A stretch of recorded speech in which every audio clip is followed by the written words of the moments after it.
Finally आमचा plan ठरला की आम्हाला जायचं आहे आज भुशी डॅमला.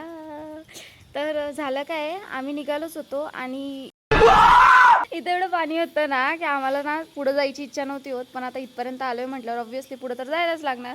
मग चालत जात होतो, बट टोंगळ्या एवढं पाणी होतं यार. तरी पोहोचलोच आम्ही. फायनली आम्ही पोहोचलो तिथं आणि तुम्ही इथलं बघू शकता वातावरण वगैरे. आणि आमच्या फोनचं जे ब्लर दिसतंय ना, तर त्याचे दोन मेन कारण आहेत. ते म्हणजे एक तर तिथं धुकं होती आणि दुसरं कारण म्हणजे आमच्या फोनला कवर होतं. म्हणजे फोनचं कवर ते प्लास्टिकचं असतं, त्याच्यामुळे ते कॅमेरा तेवढं चांगला नव्हता दिसत. सो असंच घेतलं आहे आम्ही, आता काय करणार. तर तुम्ही बघू शकता मस्त धुकं वगैरे आहेत, मस्त सगळेजण टुरिस्ट वगैरे. आणि सगळ्यात मेन म्हणजे तिथे एवढं पाणी असतं ना, तर तुम्हाला ते पण म्हणजे नाही का घसरायचे वगैरे चान्सेस जास्त असतात. तर जर तुम्ही डॅमला वगैरे कुठेही जात असाल तर एक तर तुमची चप्पल चांगली असली पाहिजे. दुसरी गोष्ट म्हणजे तुम्ही अशा जागेवर जाऊ नका तिथे जिथं फिसलं नाही, कारण तिथं ना 2 माणसं ऑलरेडी डुबत होते, बट बिचारे वाचले कसे तरी. तर तुम्ही ते बघू शकता. तर हे बघू शकता तुम्ही, म्हणजे बाहेरून लोक ते बघायला येतात आणि आम्ही लोणावळ्यात राहून पण आमचं बघणं नाही होत. मी फर्स्ट टाईम आली आहे भुशी डॅमला 8 वर्षातून. तर आम्ही तिथे फोटोशूट व्हिडिओ शूट खूप एन्जॉय केलं आणि फायनली आम्हाला जायचंच होतं. मन नव्हतं पण जायला तर लागणार. आम्ही निघालो तिथून. और अभी तो रुको, क्लाइमैक्स अभी बाकी है। हम 7 समुंदर पार करके भुशी डैम देखने गए थे। ये है मेरे लोग, देखो इन दोनों पति पत्नियों का रोमांस कभी खत्म नहीं होता है। सुना क्या, ये भी मेरी गलती है, कभी भी नहीं होगा।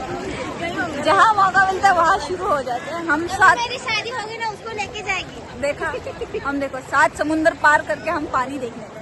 हाँ, इन दोनों के अभी मस्ती खत्म हो गया। अभी जा रहे, बोरिया बिस्तरा उठा के जा रहे हैं। देखो कितनी पानी है गाइस।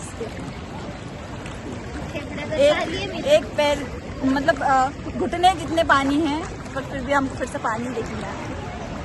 मस्ती की।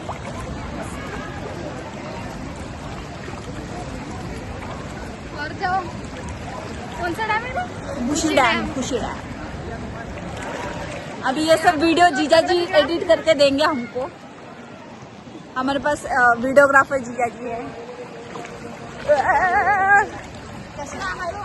आणि ह्या सगळ्यानंतर आम्ही गेलेलो मॅप्रो गार्डनला. तिथे पण मस्त आम्ही एन्जॉय करत होतो. पाऊस जास्त होता, मग आम्ही मस्त आतमध्ये गेलो, सगळे एन्जॉय करत होतो. आणि हे तुम्ही बघू शकता मस्त चॉकलेट वगैरे पिक करायचं असतं आणि ते दीदी करतच होते. आम्ही मस्त बघत होतो. आम्हाला जायचं होतं पण आम्ही नाही गेलो. त्यानंतर आम्ही गेलो पिझ्झा खायला. आम्ही पिझ्झा खात होतो, नंतर म्हणजे डॉमिनोजचा पिझ्झा आणि बर्गर किंगची कॉफी. त्यानंतर खूप जास्त पाऊस होता, त्यामुळे मी व्हिडिओ शूट नाही केला. So thanks for watching.